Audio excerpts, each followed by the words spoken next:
안녕하세요. 오늘도 사연살롱을 찾아주셔서 감사합니다. 돌쟁이 아이를 키우고 있는 엄마예요. 출산 전까지 센터에서 사회복지사로 일을 했어요. 저는 센터에서 장애를 가진 아이들을 돌보는 일을 주로 했어요. 친구들한테 복받은 지지배라는 소리를 자주 들어요. 이유는 하나예요. 바로 제 남편이 저보다 연하라는 것 때문이죠. 남편이 저보다 3살이나 어리거든요. 비록 제 남편이 저보다 나이는 어려도 훨씬 성숙해서 정신 연령으로 따지자면 저보다 훨씬 연상 같아요. 마음씨도 착하고 선한 데다 생각도 깊고 무엇보다 제 마음을 잘 헤아려 주죠. 출산 후 육아를 하느라 고군분투 중인 현재까지도 남편은 제 가장 든든한 지원군이에요. 사업하는 사람이라 자신도 피곤할 텐데 육아와 집안일도 잘 도와주거든요. 게다가 저희 친정 부모님께도 아들처럼 잘하고요. 저를 사위가 아니라 셋째 아들이라고 생각해 주세요. 그런 의미에서 어머니 아버지로 부르려고요. 그래도 되죠? 실제로 제 남편은 저희 친정 부모님을 엄마 아버지라고 불러요. 그래서 저도 덩달아 시부모님께 엄마 아빠라고 부르고 있고요. 시부모님도 제가 그렇게 불러드리는 걸 훨씬 좋아하시고요. 남편의 선한 마음씨는 시부모님을 많이 닮았어요. 사실 지금껏 남들한테 말은 안 했지만 저와 남편이 만나게 된 데는 남다른 사연이 있어요. 저와 남편은 물론 친정과 시댁 사이에는 오래전부터 얽혀있는 얘기가 있거든요. 그 얘기를 하려고 이렇게 사연을 보내게 되었어요. 제 가족은 엄마, 아빠, 저와 3살 아래 남동생까지 모두 4명이에요. 가족 구성원만 보면 평범한 여느 가정과 다를 바 없어 보이지만 저희 가족에게는 남다른 점이 하나 있어요. 제 남동생이 뇌성마비 장애인이거든요. 엄마가 남동생을 가졌을 때 고생을 많이 하셨어요. 출산 예정일이 지났는데도 진통도 없고 출산 기미가 보이지 않았거든요. 산부인과에서는 아기가 너무 커진 채 안에 있으면 위험하다고 했어요. 그래서 강제로 출산을 하도록 했는데 그 과정에서 태아의 산소 공급이 중단되는 일이 생긴 거죠. 병원에서는 동생이 가망 없을 거라고 했지만 다행히도 동생은 인큐베이터 안에서 기적적으로 살아났어요. 대신 뇌성마비 장애를 얻게 되었죠. 장애가 있다는 건 2살 무렵에 알았어요. 부모님은 또래 아이들에 비해 발달이 더딘 동생을 병원에 데리고 가셨고 그때 뇌성마비 장애 판정을 받았어요. 당시 저는 5살이었지만 부모님이 동생을 끌어안고 우시던 기억이 나요. 그런 상황 속에서도 부모님은 동생을 포기하지 않으셨어요. 평생 비틀어진 몸으로 휠체어 신세를 지게 될 동생이었지만 부모님은 있는 그대로 받아들이고 똑같이 키우셨죠. 말도 할 수 있고 지능이 낮은 것도 아니니 남들과 똑같이 공부시키면 성장할 수 있는데 왜 포기를 하냐? 시며 시설로 보내란 주위 사람들의 말을 일축하셨어요. 덕분에 동생은 2분의 사랑으로 일반 교육을 받으며 자랄 수 있었어요. 하지만 불편한 몸으로 일반 아이들과 같은 교육을 받자니 부모님 손길이 많이 필요했어요. 그래서 저는 주로 외할머니 손에서 자라야 했죠. 동생만 챙기는 부모님한테 서운할 법도 했지만 다행히 부모님께서는 동생을 돌보시는 중에도 저를 잊지 않으셨죠. 피곤한 몸을 이끌고 잠깐이라도 제게 오셔서 안아주시고 사랑한다는 애정 표현을 많이 해주셨거든요. 게다가 동생이 가진 장애와 왜 동생을 돌봐야 하는지 자주 설명해 주셨고요. 게다가 제 곁에는 늘 사랑으로 보살펴 주시는 외할머니도 계셨고요. 덕분에 저는 동생을 비롯한 장애인들을 이해할 수 있었고 삐뚤어지지 않고 자랄 수 있었어요. 시간이 흘러서 동생은 초등학교에 입학했어요. 제가 다니던 초등학교였죠. 엄마 말로는 주변에서 곱지 않은 시선도 있었다고 해요. 하지만 엄마는 꿋꿋하게 동생을 데리고 등하교를 시키셨어요. 저는 종종 동생 놀리는 애들을 찾아가 혼내주기도 하고 점심시간에 혼자 교실에 있어야 하는 동생을 찾아가 같이 놀아주곤 했어요. 나름 누나 노릇을 했던 거죠. 하지만 동생이 초등학교 4학년이 되고 제가 중학생이 되면서 더 이상 예전처럼 동생을 돌봐주기 힘들어졌어요. 엄마가 더 고생을 하게 된 거죠. 그런데 뜻밖의 지원군이 나타났지 뭐예요. 어느 날인가 동생이 또래 아이와 함께 집으로 왔더라고요. 동생 또래의 남자아이는 동생 휠체어를 밀고 와서는 그러더라고요. 유성이랑 같은 반 친구 강동호예요. 유성이 집에 데려다 주려고 왔어요. 그 후로도 그 아이는 매일같이 제 동생을 집까지 데려다 주었고 가끔은 집에 와서 같이 숙제도 하고 놀곤 했어요. 한 번은 동생이 그러더라고요. 학기 초부터 먼저 자기한테 다가와서 같이 놀아줬었고 다른 애들이 자기랑 놀지 말고 나가서 같이 놀자고 하는데도 싫다면서 자기랑 같이 놀자고 했다더라고요. 정말 고마운 친구라면서요. 저희 부모님도 그런 동호한테 늘 고마워하셨고 동생의 절친이 되어준 그 아이를 위해 늘 간식도 챙겨주시고 마치 친아들처럼 잘해주셨어요. 그 아이는 꽤나 어른스러웠어요. 유성이는 착하고 저보다 똑똑해요. 유성이한테 도움을 못 받았으면 저는 숙제도 못했을 거예요. 이런 동호를 보며 저 역시 내 동생한테 진실된 친구가 생겨서 정말 기뻤어요. 동생과 동호는 나란히 졸업을 했고 같은 중학교에 진학을 해서 변함없는 우정을 유지했어요. 그렇게 평화로운 나날을 보내던 어느 날이었어요. 동생이 중학교 2학년 되던 해였죠. 저는 개교 기념일이라 집에 있었고 엄마는 잠시 나가신 상황이었어요. 벨이 울리기에 받았더니 혹시 유성이 누나예요? 저는 그렇다고 했죠. 유성이 담임선생님이에요. 유성이랑 동우가 일이 생겨서 파출소에 와 있는데 유성이 어머님께서 전화를 안 받으시네요. 저는 전화를 끊고는 허둥지둥 파출소를 향했어요. 가는 길에 엄마한테 파출소로 와달라는 문자도 남겼고요. 파출소에 도착하니 동생이 담당 경찰과 책상을 사이로 마주 앉아 있었어요. 그 옆에는 동생과 같은 교복을 입은 학생 3명과 경찰관이 앉아 있었고요. 유성이 누나인가요? 중년 여성이 저를 부르며 다가왔어요. 동생의 담임선생님이셨죠. 선생님께 무슨 일이냐고 여쭈었더니 당황스러운 표정으로 그러시는 거예요. 유성이 친구 동호 아시죠? 동호가 유성이 때문에 싸움에 휘말려서 지금 병원에 있어요. 그 말에 가슴이 철렁했어요. 사건의 정황은 이러했어요. 학교에서 주먹 좀 쓴다는 애들 몇 명이 평소 동생한테 장애인이라는 이유로 시비도 걸고 괴롭혀왔었나 봐요. 그런 일에 익숙했던 동생은 평소대로 담담히 무시를 했는데 동우는 달랐던 거죠. 시비를 걸 때마다 제 동생을 위해 맞서 싸웠던 모양이에요. 그동안 몇 번 싸움으로 번질 뻔한 일도 있다더군요. 다행히 지금까지는 심각한 상황까지는 가지 않았는데 이번엔 달랐던 거죠. 불량한 아이들이 급기야 제 동생한테 돈을 요구하기 시작했고 동생은 3-4번 정도 돈을 주었다더군요. 본인 말론 일을 키우기 싫어서 그랬대요. 그런데 동호가 그 사실을 알게 됐고 동생한테 돈을 뺏어간 아이들을 찾아간 거죠. 그리곤 동생한테 빼앗아간 돈을 돌려달라고 요구했대요. 돈만 돌려주면 비밀은 지키겠다고요. 하지만 그 아이들은 코웃음을 치며 거부했고 결국 주먹 싸움으로 번지게 된 거죠. 평소 주먹질을 해오던 새 아이를 동호 혼자 어떻게 당해내겠어요. 선생님께 동호는 괜찮냐고 물었어요. 파출소로 달려오느라 아직 상태 파악을 못했다고 하더라고요. 그때 마침 엄마가 오셨고 뒤이어 동생을 괴롭힌 아이들의 부모님도 오셨어요.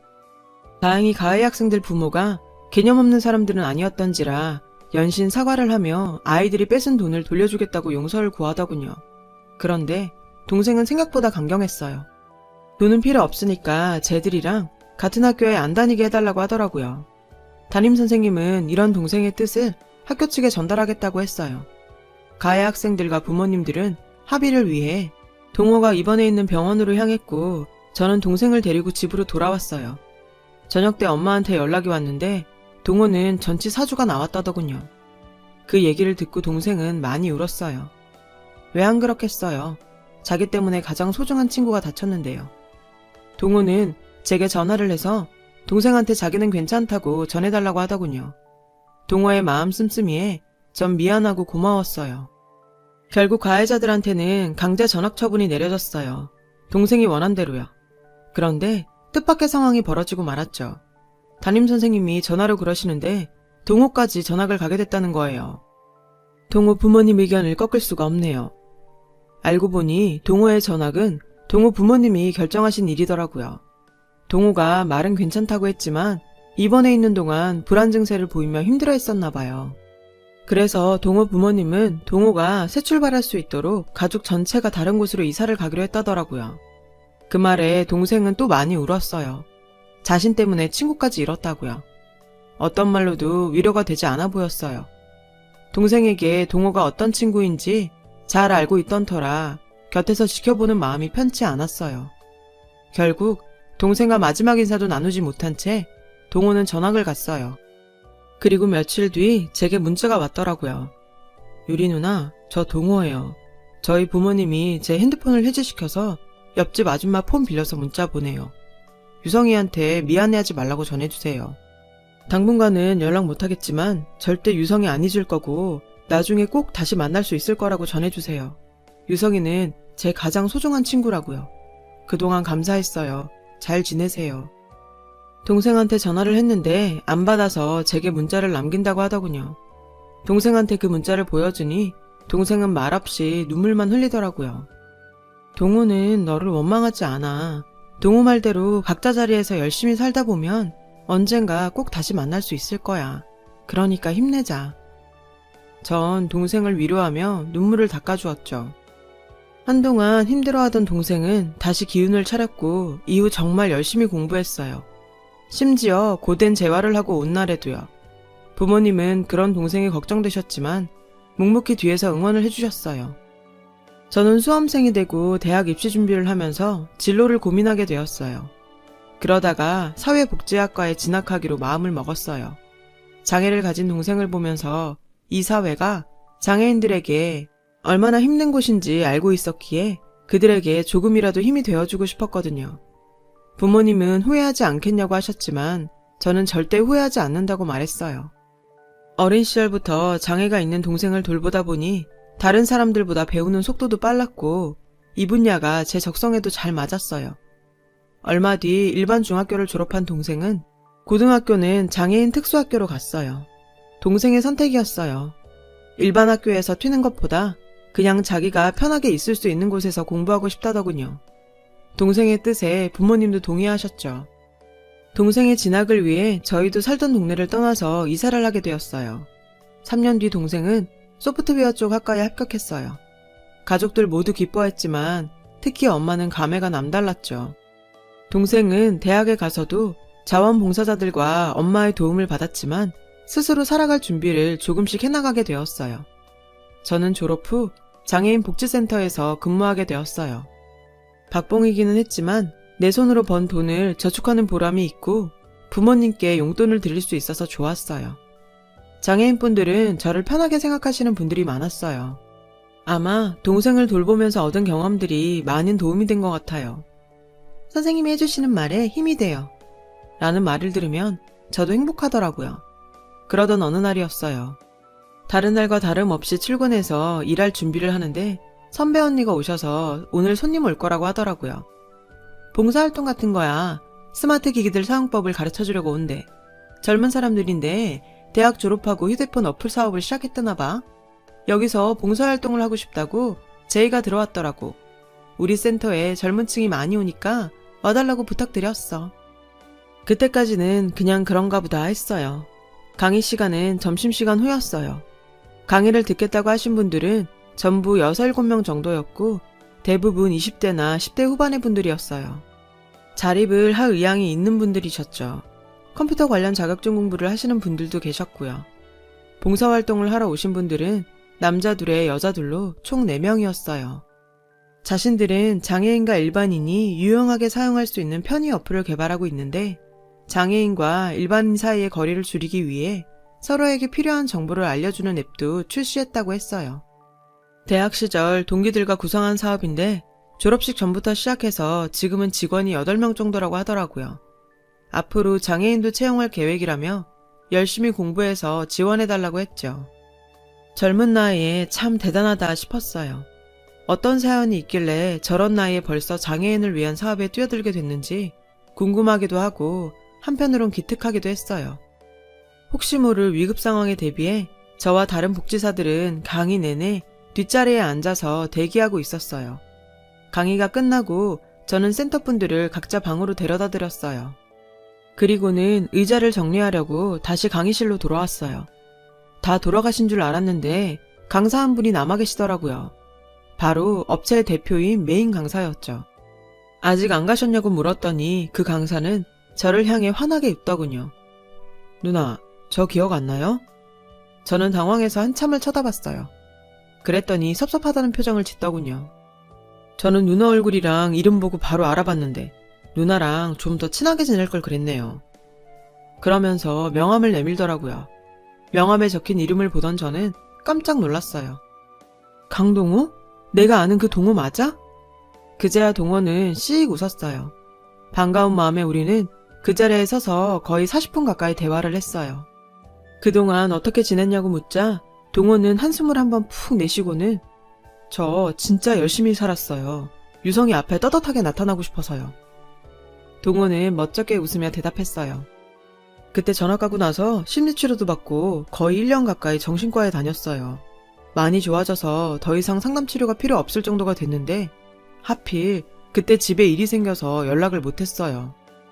얘기를 들어보니 얼마 뒤 큰아버님이 계시는 캐나다로 가족 모두 이민을 갔었다더군요.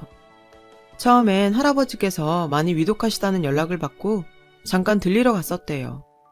다시 한국으로 돌아오려는데 그날 아침 할아버지께서 세상을 떠나셨고 결국 남아서 장례까지 치르고 오게 된 거죠. 하지만 얼마 뒤 큰아버님은 동호네를 다시 불러들이셨대요. 큰아버님이 하시던 사업이 잘 돼서 확장을 하게 되었는데 믿고 맡길 사람이 필요하시다며 이참에 캐나다에 들어와 살지 않겠냐고 하신 거죠. 회사에서 명퇴 대상자에 올라있던 동호 아버지는 그 말을 듣고는 이민 결심을 하셨고요. 그렇게 캐나다로 온 가족이 이민을 갔고 그곳에서 대학에 들어간 동호는 1학년을 마치고는 홀로 한국으로 돌아왔대요. 그리고 한국 대학에 편입을 했고요. 편입한 뒤 제 동생을 만나려고 저희가 살던 동네로 찾아갔는데 이미 이사를 가고 없어서 연락할 방법이 없었다고요. 이렇게 포기하고 살았는데 다시 만나게 되다니 기적 같다나요?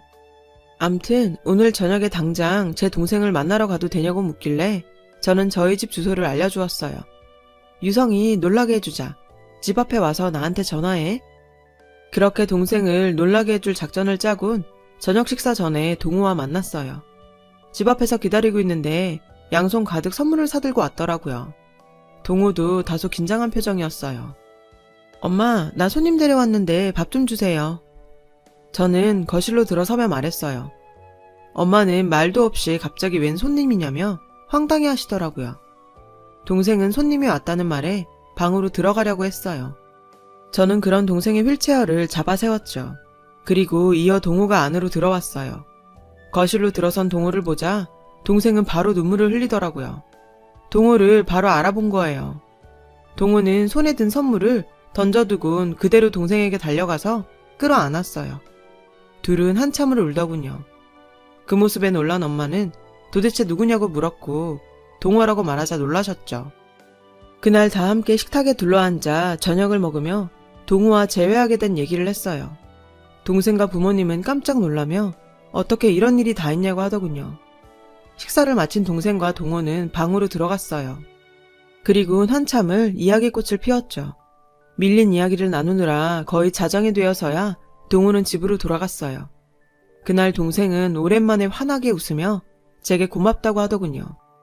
누나가 그 센터에서 일하지 않았다면 동우와 재회할 수 없었을 거라고요. 그 후로 동우는 제가 일하는 센터에서 강의를 계속했어요. 강의 호응이 좋아서 센터 측에서도 동우를 많이 반겼죠. 동우는 강의를 하러 오는 날에는 어김없이 제 퇴근 시간까지 기다렸다가 저를 집에 데려다 주곤 했어요. 그렇게 시간은 흘렀고 드디어 동우의 마지막 강의 날이 되었어요. 그날 역시 동우가 절 집에 데려다 주었죠. 그런데 집 앞에 도착하자 뭔가 할 말이 있는 사람처럼 안절부절 하더라고요. 무슨 일이 있나 싶었죠. 그런데 동우가 불쑥 고백을 하지 뭐예요. 저 누나를 많이 좋아해요. 사실 처음엔 좀 부담스럽기도 했어요. 동생 친구고 게다가 연하라서요. 사실 저는 연하를 만날 생각은 해본 적이 없었거든요. 저 역시 동우한테 호감이 있기는 했지만 만에 하나 사귀다 헤어지게 되면 동생 눈치도 보일 것 같고 그렇게 되면 어렵게 재회한 동생과 동우 사이가 전과는 달라질 게 뻔해서 걱정이 됐어요. 그래서 선뜻 동우의 고백을 받아들이기 힘들었어요. 한동안 고민을 하던 저는 동생한테 얘기를 꺼냈어요. 그랬더니 동생은 자긴 괜찮다며 동우는 좋은 애고 좋은 남자라고 누나한테도 잘할 거라 하더군요. 이러면서 적극 밀어주더라고요.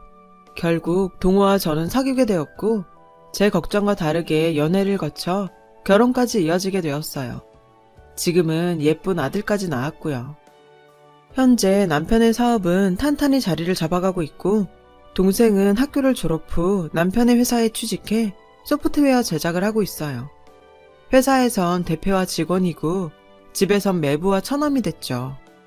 하지만 가장 큰 타이틀은 친구 사이죠.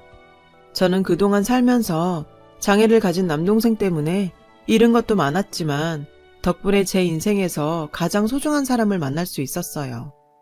동생을 통해 얻은 이 인연을 이제는 제 힘으로 지켜나가는 일만 남았네요. 지금까지 저의 남다른 가족 이야기를 들어주셔서 감사드려요. 여러분, 사연 댓글에 응원과 현명한 조언 부탁드려요. 좋아요와 구독은 저에게 큰 힘이 됩니다. 오늘도 좋은 일 가득하세요.